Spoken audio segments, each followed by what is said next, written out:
इस तरीके से पके हुए हैं कि सरकार की कोई भी कार्य सामाजिक सुरक्षा के संदर्भ में सरकार के द्वारा की जा रही कार्य हो, चाहे शिक्षा के क्षेत्र में हो, चाहे स्वास्थ्य के क्षेत्र में हो, चाहे किसानों के लिए, मजदूरों के लिए, कोई भी काम इनको अच्छा नहीं लगता।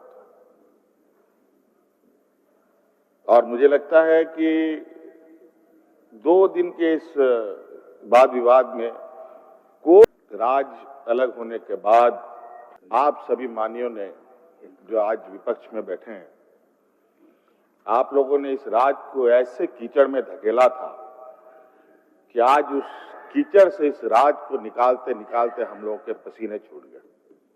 और आज इस राज्य की जनता, चाहे वो किसी भी वर्ग का हो, उम्मीद ही नहीं बल्कि विश्वास है। और इसी विश्वास के बदौलत आज फिर से हमें इस राज्य की सत्ता हमारे, नहीं तो अध्यक्ष महोदय, ये जो हमारे विपक्ष के समूह है, ये इतने बाचाल किस्म के समूह है कि अपने बातों से, अपने लक्ष्यदार वचनों से, और आदिवासी दलितों की तो बात ही छोड़े, जो निरीह कमजोर है, उनके सामने एक ऐसा पर्दा खड़ा करते हैं कि आपको दिखाई नहीं देगा कि पर्दे के पीछे कितना बड़ा घालमेल चलता है। लेकिन उनमें से कुछ लोग हैं जो इनको बड़ी मजबूती से पकड़ भी लेते हैं। जब उसमें वे फंसते हैं तब इनको बहुत तकलीफ होती है। अध्यक्ष महोदय, हमारी सरकार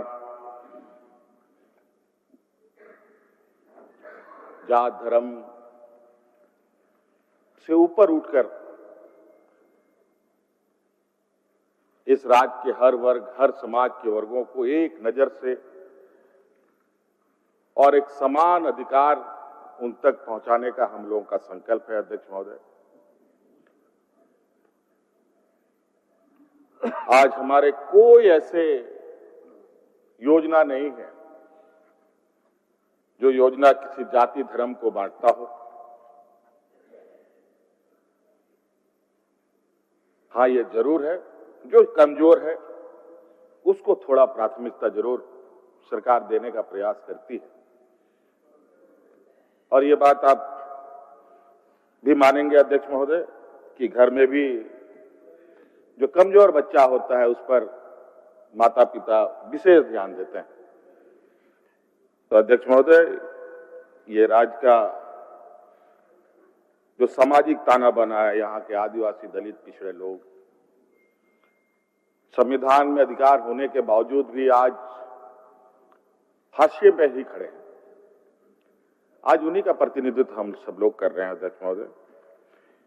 और विगत सरकार के कार्यकाल में कई चुनौतियों के साथ, मुझे पता है अब ये लोग षड्यंत्र रचेंगे, अब यहां से उठने की तैयारी कर रहे होंगे, इधर उधर मैसेज पास करने का प्रयास हो रहा है, लेकिन हम कोशिश करेंगे कि आप ना जाएं। मैं कोशिश करूंगा कि मैं आपको इतना परेशान ना करूं कि आप लोग पिछले का दरवाजा देखने का मौका मिले। हाँ, ठीक है, ठीक है। मैं कोशिश करूंगा कि अपने भाषण में इतनी संयमता रखूं कि आपको जाने का मौका ना दूं। लेकिन होता क्या है कि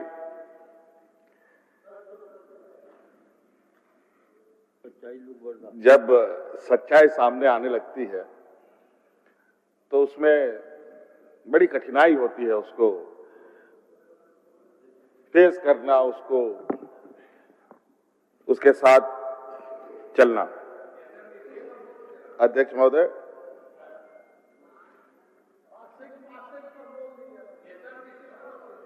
देखिए, ये पासिंग की बात वो भी मैं करूंगा, क्योंकि तिवारी जी भी बहुत मजे हुए खिलाड़ी हैं, ऐसे कोई नया कच्चा खिलाड़ी नहीं है। बालू, ठेका, टेंडर, गिट्टी, सीमेंट से बहुत अच्छा नाता है इनका। और मुझे मालूम है, और जहां तक चुनौती देने की बात है तो मुझे ऐसा नहीं लगता है कि कोई ऐसा कार्यालय आदेश है, कहीं यदा कदा कुछ चीजें हुई हो तो मुझे नहीं लगता, लेकिन कोई ऐसा आदेश आपके पास हो कि सरकार ने कोई ऐसी आदेश निकाली है तो निश्चित रूप से मैं आपको सदन में आश्वस्त करता हूं, जिसने भी आदेश निकाला है उसके ऊपर आपके सामने कार्रवाई करके उसको याद करें। अध्यक्ष महोदय, ऐसा कोई कार्यालय आदेश नहीं है। अपवादवश कहीं कुछ चीजें आई हो तो जरूर ये निंदनीय विषय है और इस पर सरकार आपकी हर बात, सदन में जितने भी हमारे माननीय सदस्यों ने बातें रखी है उन सभी बातों को हम लोगों ने बहुत गंभीरता से लिया है और माननीय तिवारी जी के इस आरोप को भी हमने गंभीरता से लिया है और निश्चित रूप से इस विषय पर अगर ऐसी घटनाएं हो रही हैं, अगर लोग इसको एक अपना पर्दे के पीछे कोई मॉडल बनाने की भी कोशिश कर रहा है तो ये हम नहीं होने देंगे।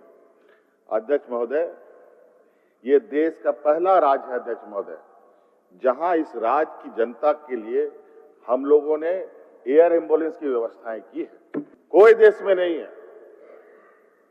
और आज हम सदन को बताते हुए मुझे खुशी हो रही है कि वो एयर एम्बुलेंस का लाभ आज एक दो लोग नहीं, लाखों लोगों ने लिया।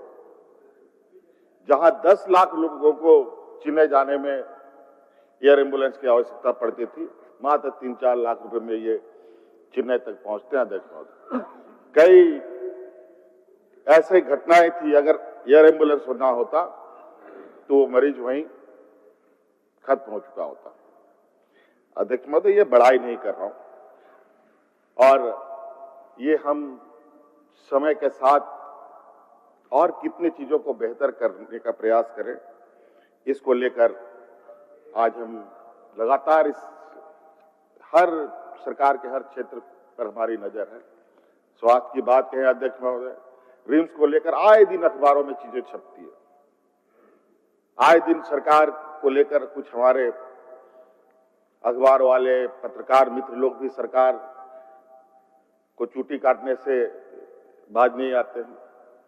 वास्तविक क्या है नहीं है उस विषय पर ना जाकर के बहुत सरकार की छवि को अपने तरीके से गढ़ने का प्रयास करते हैं। अध्यक्ष महोदय, जहां 1000-1500 लोगों का चिकित्सा करने की क्षमता है, वहां 5000 मरीज पहुंच जाए तो क्या स्थिति है हॉस्पिटल की हो सकती है, आप अंदाजा लगा सकते हैं अध्यक्ष महोदय। और आज इसी को ध्यान में रखकर अध्यक्ष महोदय, ये रिम्स के पुनर्जीर्णोद्धार का कार्यक्रम हम लोगों ने टेकअप किया हुआ है और बहुत जल्द आने वाले 5 साल के अंदर ये जो रिम्स आपको दिख रहा है, ये रिम्स एक नए स्वरूप के रूप में इस राज्य को देखने को मिलेगा। और इसके अलावा अध्यक्ष महोदय, सरकार ने अतिरिक्त इस रिम्स का जो बर्डन है, इस रिम्स के ऊपर जो बोझ आता है, ये पूरा बोझ इसके ऊपर ना आए, इसको लेकर हम लोगों ने इस राजधानी के अंदर एक और मेडिकल कॉलेज खोलने का भी निर्णय लिया हुआ है। उसके लिए जगह की तलाश शुरू हो चुकी है अध्यक्ष महोदय। तो ऐसा नहीं है अध्यक्ष महोदय, ये इनके लिए ये खुशी की बात नहीं है, ये बहुत तकलीफदेह बात है इनके लिए अध्यक्ष महोदय। और मैं इनको बता दूं अध्यक्ष महोदय,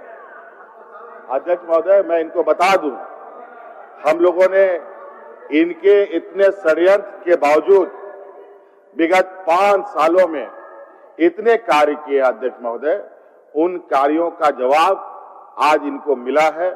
आज पूरा हमारे विपक्ष के पास जितनी ताकत थी, उस ताकत को यहां स्थापित करके इन लोगों ने चुनाव लड़ने का काम किया और नतीजा आज ये हुआ अध्यक्ष महोदय, आज ये फिर से उसी जगह पर हैं जहां पर वो पहले से मौजूद थे, बल्कि और भी 2-4 पत्ते इनके झड़ भी गए अध्यक्ष महोदय। और हमारी मजबूती जो पहले थी उससे और कितनी मजबूत हुई है, इससे देश, इस राज्य की जनता का हमारे सरकार के प्रति क्या सोच है अध्यक्ष महोदय, आपको मालूम है। और इस बार भी अध्यक्ष महोदय, मैं आपको बता देना चाहता हूं अध्यक्ष महोदय, अभी तो शुरुआत है, अभी तो सरकार के नई पारी की अभी तो शुरुआत है। एक तो पहला ओवर भी अभी कंप्लीट नहीं हुआ अध्यक्ष महोदय, अभी तो बहुत 5 साल अभी ओवर, इनको बॉल फेंकना है अध्यक्ष महोदय, और हर बॉल में छक्का पड़ेगा इतना बता देते हैं, एक भी चौका नहीं जाएगा, आप लोग चिंता मत कीजिए। देखिए आप लोग समझिए आप लोग का क्या हाल हो गया है, आप लोग ये समझिए कि आप लोगों का हाल क्या हो गया है। अगली बार ये ना आप लोग समझिए कि आप लोग अगली बार क्या आप लोगों की हालत होगी। अध्यक्ष महोदय, बालू के विषय में बहुत चर्चा हुआ, लगता है कि बालू को लेकर हमारे विपक्षियों को विशेष चिंता है। और अध्यक्ष महोदय, मैंने तो कहा कि हमारे माननीय सदस्य उधर बैठे हैं, लगभग इसमें अधिकतम माननीय सदस्य ऐसे हैं जो ईटा बालू गिट्टी से सीधा ताल्लुकात रखते हैं अध्यक्ष महोदय, इसलिए उनको ज्यादा चिंता है। जबकि गरीबों को हमने तो ये भी पूछा, शायद जो मुझे याद आ रहा है, माननीय मंत्री जी ने पूछा कि किसी गरीब के का कोई कंप्लेन आपके पास है तो हमें बताएं, उसकी हम जरूर उसकी कमियों को दूर करेंगे, ये भी पूछा गया था, लेकिन कोई नहीं बता पाया। अध्यक्ष महोदय, इस तरीके का जो आरोप है, जो निराधार आरोप है, इन सब आरोपों का जवाब देना बड़ा कठिन है अध्यक्ष महोदय, बहुत ही कठिन, तो संभव ही नहीं। अध्यक्ष महोदय,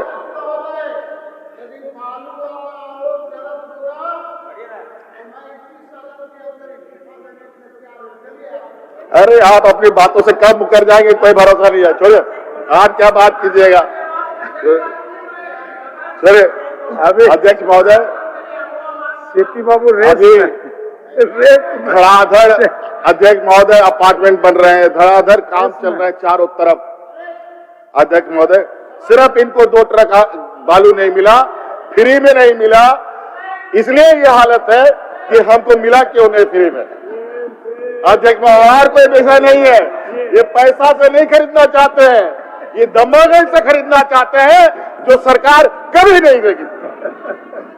अध्यक्ष महोदय, दबंगई नहीं चलेगा, हो गया खत्म, सूर्यास्त हो चुका है, इसलिए आप लोग चुपचाप बैठिए।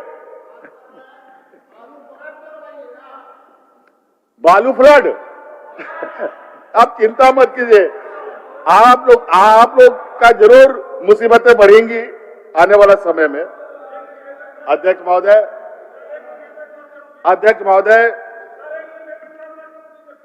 हमारे माननीय विपक्ष के लोग हमारे कार्य को लेकर कई सवाल, सदन नेता का भाषण हो रहा है, महिला सम्मान योजना हो और भी कार्य योजना हो, अध्यक्ष महोदय, इसमें विशेष रूप से अध्यक्ष महोदय इनके हर सवालों का जवाब अपने आप मिलेगा, मैं बोलना नहीं चाहता। अभी सवाल पूछते हैं कि जेपीएससी का सदस्य नियुक्त नहीं हुआ, हमने तो नहीं कहा कि हमने नियुक्त कर दिया, अखबार में पढ़ लीजिए, जाके देख लीजिएगा, मैं बोलूंगा भी नहीं। हम लोग बोलने पर विश्वास नहीं करते, हम लोग काम करने पर विश्वास करते हैं, और ऐसा काम करके दिखाएंगे, इस काम की ऊंचाई इतनी होगी कि उस ऊंचाई को पार करना आप लोगों की बस की बात कभी नहीं होगी। अध्यक्ष महोदय, मैया योजना को लेकर इनका बड़ा ही तीखा प्रहार रहा सरकार के ऊपर। अध्यक्ष महोदय, हम लोगों ने एक ऐसा माइलस्टोन इस राज्य में गाड़ा है अध्यक्ष महोदय, जिसको आज देश के अलग अलग कोने में इसका रिपीटेशन होने की आसारें बड़ी तेजी से दिख रही है। लेकिन हमारे जो चतुर विपक्ष के लोग बैठे हुए हैं भेड़िए के खाल में, ये लोग इतने सातिर्क हैं। अभी हमारा तो मैंने कहा कि हम लोग को तो सरकार अभी शुरू हुआ है अध्यक्ष महोदय, अभी जो चीज हम लोगों ने किया है, करेंगे, आने वाला समय में सरकार अपने संसाधनों के अनुरूप कार्य योजना बनाती है, सही गलत चीजों को, जो गलत है उसको सही करने का कोशिश करती है और फिर आगे बढ़ने का कोशिश करती है। ऐसा नहीं है कि मैं नहीं कहता, थोड़ी आप लोगों से सहमत जरूर हूं कि इतनी बड़ी व्यवस्था चलती है, कहीं 1000 बल्ब जल रहा हो तो 1000 बल्ब में से कोई फ्यूज ना हो, ऐसा नहीं हो सकता है, लेकिन उस बल्ब को तुरंत बदल के फिर आगे बढ़ने का काम करेंगे। तो इसलिए ऐसा नहीं है। आज मैया योजना को लेकर हम लोग के सरकार बने हुए कितना दिन हुए, सरकार कौन सा महीना बना, अक्टूबर, नवंबर, नवंबर में बना,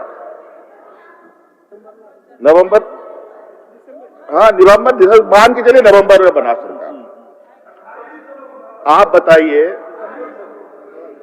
नवंबर में मान के चलिए ना, आप ही बताइए, आपके भारतीय जनता पार्टी की सरकार हरियाणा में कब बनी है? ठीक है, तो अध्यक्ष महोदय सितंबर में बना है, आज तक मैया सम्मान योजना उनको नहीं मिला। महिलाओं को सम्मान के नाम पर कोई नहीं। महाराष्ट्र में बन चुका, वहां कुछ नहीं। दिल्ली में भी बन गया, अभी सत्र चल रहा है वहां के। ये तो अध्यक्ष महोदय आपका मैं शुक्रगुजार हूं। ऐसे विपक्ष जो निराधार बेबुनियाद आरोप लगाते हैं, गला फाड़ने में माहिर है, इतना हल्ला करेंगे, झूठा आरोप, झूठे तथ्यों को रखेंगे कि लोगों को लगे कि नहीं यही सच बोलते हैं। दिल्ली में आज पूरा विपक्ष को बाहर कर दिया गया अध्यक्ष महोदय। लेकिन आज आपकी शालीनता है अध्यक्ष महोदय कि ऐसे निकम्मी विपक्ष आज सदन में भी आप इनको सम्मान देने का काम। अध्यक्ष महोदय क्या आरोप लगाएंगे?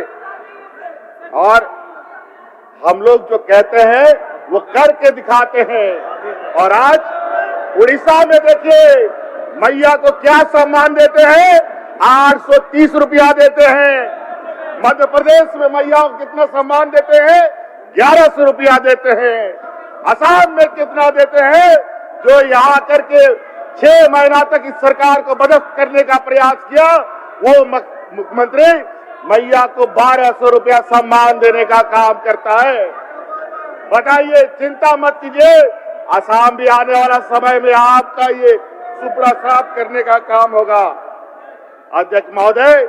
और ये लोग बोलते हैं लोकसभा विधानसभा, लोकसभा है कि विधानसभा, ये इनको समझ में नहीं आता। आप तो कभी ये सत्ता पक्ष में आएंगे ही नहीं।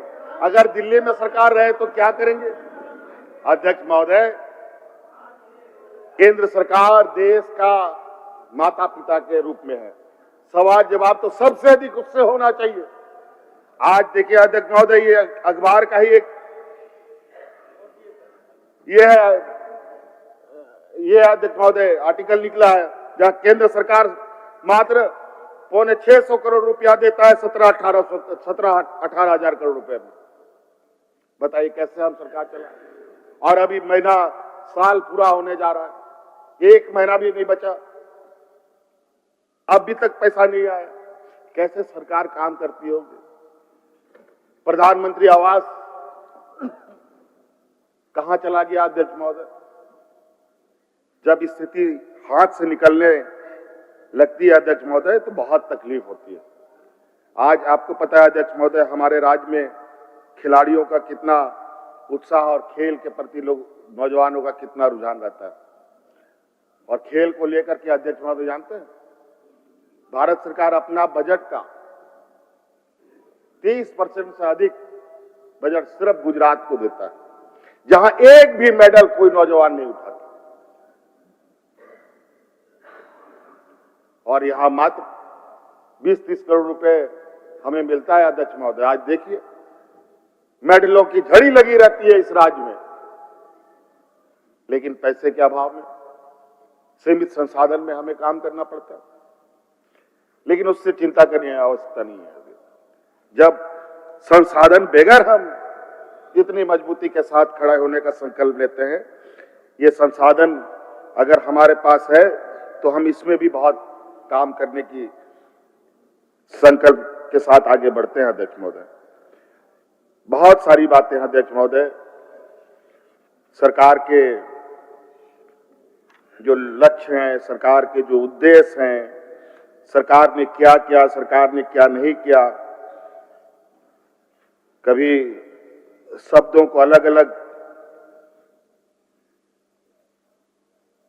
तरीके से, अलग अलग शब्दकोश से नए शब्द निकाल करके ऐसे ऐसे शब्दों के साथ ये सरकार को बदनाम करने का प्रयास करते हैं कि जिसका कोई हिसाब नहीं। और तो और अध्यक्ष महोदय, इनको पता है कि इनकी आने वाले समय में क्या हसर होने वाली है। और आजकल ये ऐसे षड्यंत्र रच रहे हैं। अभी मुझे कुछ कुछ चीजें जो इस भाषण से अलग है, मुझे अचानक याद आया। मैं चाहता हूं कि सत्र में उस बात को रखा जाए। शायद आपने भी देखा होगा अध्यक्ष महोदय,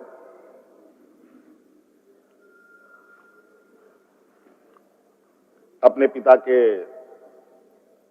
स्वास्थ्य को लेकर मैं अस्पताल में गया था। अस्पताल में था कई दिनों तक, तो थोड़ा मुझे भी सर्दी खांसी हो गई थी, तो मैं मास्क लगा के घूम रहा था।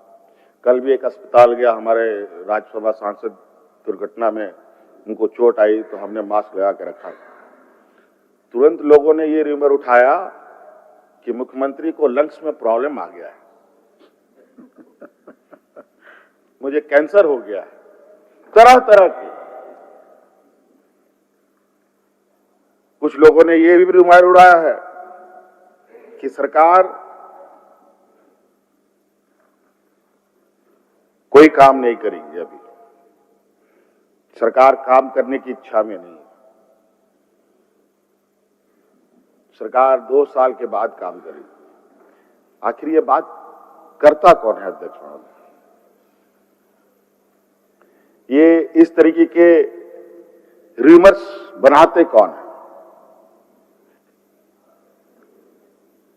कि मुख्यमंत्री बीमार है, अब चल नहीं सकता, उठ नहीं सकता। ये कहीं ना कहीं ये षड्यंत्रकारी जो जमात है अध्यक्ष महोदय, यहां तो दिल्ली में तो उनको निष्कासित कर दिया गया सत्र भर के लिए, ये तो खुद ही से निष्कासित हो गए अध्यक्ष महोदय। देख लीजिए अब